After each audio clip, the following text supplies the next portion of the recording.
টুকরা কাপড় দিয়ে আমি কিভাবে এত সুন্দর একটা জামা বানালাম সেটাই আজকে আপনাদের সাথে আমি শেয়ার করব।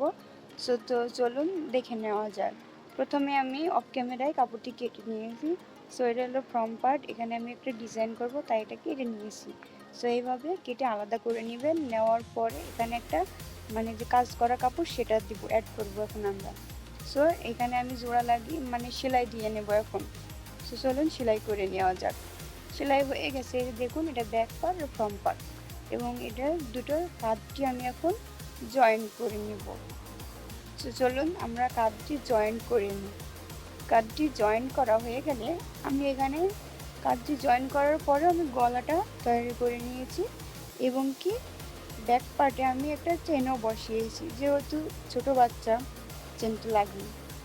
তো এবার আমি কোমরের সাইডে কুচি বসাবো।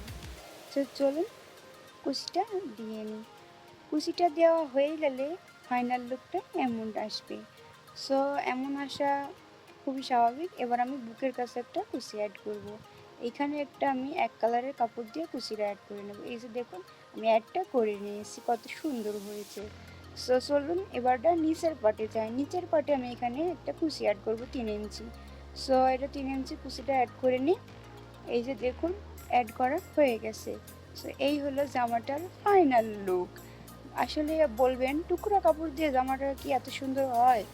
সো আমার বিশ্বাসই হচ্ছিল না যে আমি এত সুন্দর করে টুকরা কাপড় দিয়ে জামাটা বানিয়েছি।